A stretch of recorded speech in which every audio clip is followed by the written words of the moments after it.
SFIO അല്പം കടുപ്പിച്ചിരിക്കുന്നു. മാസപ്പടി വാങ്ങിയെന്ന സത്യം അന്വേഷണത്തിൽ കണ്ടെത്തിയതോടെ മുഖ്യമന്ത്രിയുടെ മകൾക്ക് രക്ഷപ്പെടാനുള്ള വഴികളെല്ലാം അടയുകയാണ്.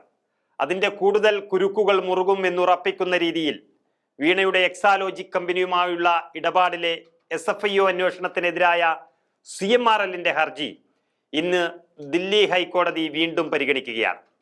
SFIO കണ്ടെത്തിയിരിക്കുന്നത് ചില്ലറ കാര്യമല്ല, അത് രാജ്യദ്രോഹ കുറ്റമാണ്. അതായത് വീണ വിജയന് പണം നൽകിയ CMRL എന്ന കമ്പനി ഭീകരപ്രവർത്തനങ്ങളെ അനുകൂലിക്കുന്നവർക്ക് പണം നൽകിയിരിക്കുന്നു എന്നാണ് SFIO ഉറപ്പിച്ചു പറഞ്ഞിരിക്കുന്നത്. അതിനൊപ്പം തന്നെ പിണറായി വിജയന് മകളുടെ കമ്പനി വഴി പണം നൽകിയത് അഥവാ എക്സാലോജിക്കിന് പണം നൽകിയത് രാഷ്ട്രീയ നേതാവിനെ സ്വാധീനിക്കാനാണെന്നും SFIO വ്യക്തമാക്കിയിരിക്കുന്നു. ഇക്കാര്യങ്ങളിലെല്ലാം CMRL ഇന്ന് മറുപടി നൽകേണ്ടി വരും. ഒപ്പം തന്നെ ഹർജിയിൽ കക്ഷി ചേരാനുള്ള ഷോൺ ജോർജിന്റെ അപേക്ഷയിലും വാദം കേൾക്കും. ഹർജിയിൽ ജസ്റ്റിസ് ചന്ദ്രധാരി സിംഗ് അധ്യക്ഷനായ സിംഗിൾ ബെഞ്ച് അവസാനഘട്ട വാദം കേൾക്കുകയാണെന്ന്. ഇനിയാണ് അതിൻ്റെ വിധി വരുന്നത്. SFIOയുടെ വാദവും CMRLന്റെ അന്തിമവാദവും പൂർത്തിയായാൽ ഹർജിയിൽ ഹൈക്കോടതി വിധി പറയാൻ മാറ്റിവെക്കും. ചെയ്യുന്നതെല്ലാം നിയമവിരുദ്ധമായ പ്രവർത്തനങ്ങൾ നടത്തുന്ന ഒരു കമ്പനി പറയുകയാണ് കേസിലെ SFIO അന്വേഷണം നിയമവിരുദ്ധമാണ് എന്ന്. ഇതാണ് CMRLന്റെ വാദം. ആദായ നികുതി സെറ്റിൽമെന്റ് ബോർഡ് തീർപ്പാക്കിയ ഒരു കേസിലെ അന്വേഷണം നിയമവിരുദ്ധമാണെന്നും രഹസ്യ സ്വഭാവത്തിലുള്ള രേഖകൾ പരാതിക്കാരന് ലഭിച്ചത് നിയമവിരുദ്ധമാണ് എന്നൊക്കെയാണ് CMRL വാദിക്കുന്നത്. എക്സാലോജിക് കമ്പനിയുമായുള്ള ഇടപാടിലെ SFIO അന്വേഷണം ചട്ടവിരുദ്ധമാണെന്ന് CMRL ഹൈക്കോടതിയിൽ വാദിച്ചുകൊണ്ടേയിരിക്കുന്നു. മുഴുവനും നിയമവിരുദ്ധമായി പ്രവർത്തനം നടത്തുന്ന ഒരു കമ്പനി കോടതിക്കും മറ്റുള്ളവർക്കുമെതിരെ പറഞ്ഞുകൊണ്ടേയിരിക്കുന്നത് നിയമവിരുദ്ധം എന്നുള്ളതാണ്. അത് തന്നെ ഏറ്റവും വലിയ വിരോധാഭാസം.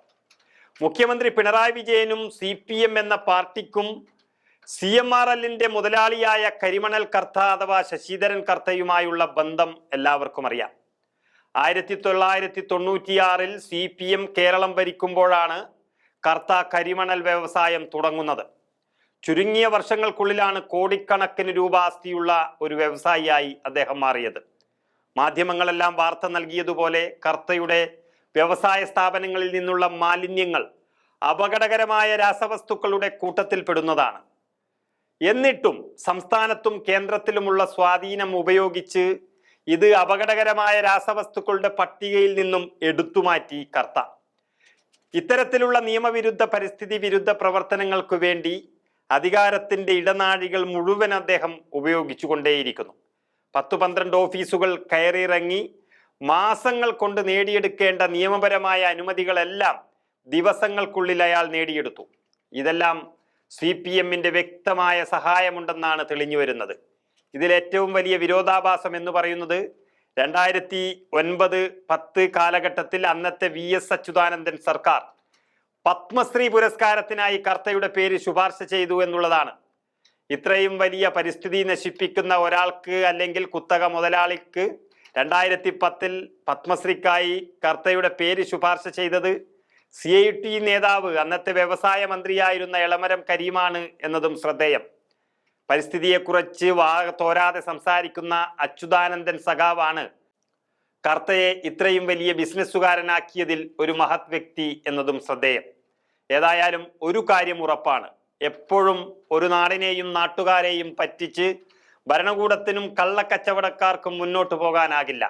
പിണറായിക്ക് നേരിട്ട് പണം വാങ്ങുന്നതിലുള്ള ബുദ്ധിമുട്ട് ഒഴിവാക്കാനാണ് മകളുടെ പേരിൽ ഒരു കമ്പനി തുടങ്ങി അതിലേക്ക് പണം നിക്ഷേപിക്കാൻ ആവശ്യപ്പെട്ടിരിക്കുന്നത് എന്ന് ഇവിടെ വ്യക്തമായിരിക്കുന്നു.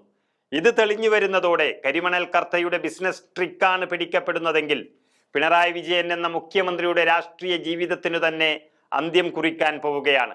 അതിലേക്ക് അടുക്കുകയാണ് കോടതി നടപടികൾ.